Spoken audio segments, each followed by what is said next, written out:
Des profondeurs, je crie vers toi, Seigneur. Seigneur, écoute mon appel. Que ton oreille se fasse attentive aux cris de ma prière. Si tu retiens les fautes, Seigneur, qui subsistera? Mais près de toi se trouve le pardon, pour que l'homme le craigne. J'espère le Seigneur de toute mon âme, je l'espère et j'attends sa parole. Mon âme attend le Seigneur, plus qu'un veilleur ne guette l'aurore.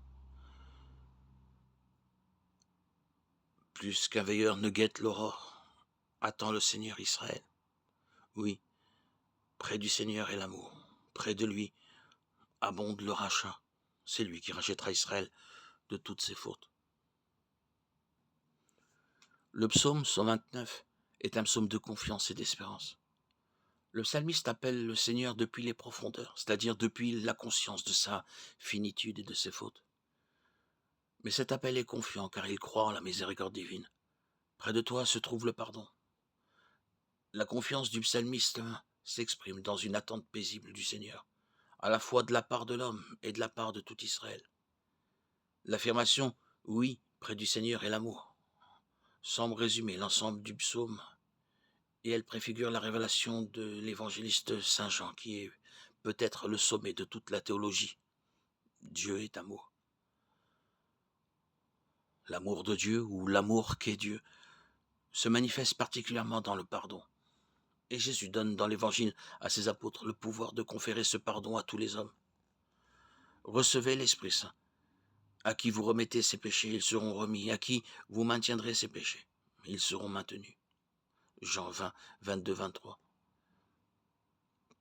C'est dans la confession que se vit particulièrement cette promesse. Ne négligeons pas la confession. C'est le moyen le plus efficace pour nous réconcilier avec Dieu. Confessons nos péchés au Seigneur.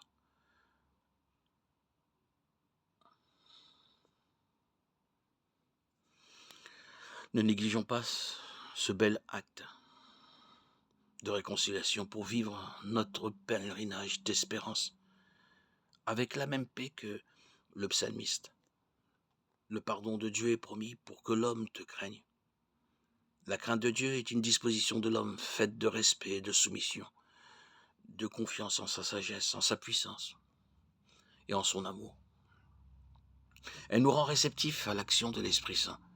Si nous voulons jouir du pardon de Dieu et l'attendre dans la paix, prenons résolument le chemin de la conversion pour éviter le mal et choisir le bien.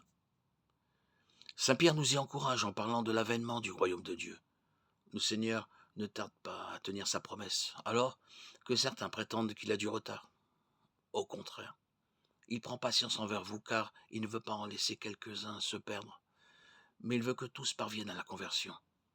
2 Pierre 3, 9. Pardonner ne change pas le passé et ne peut modifier ce qui s'est déjà passé. Mais le pardon permet de changer l'avenir et de vivre différemment, sans rancune, sans ressentiment et sans vengeance. L'avenir éclairé par le pardon permet de lire le passé avec des yeux différents, plus sereins, même s'ils sont encore embués de larmes.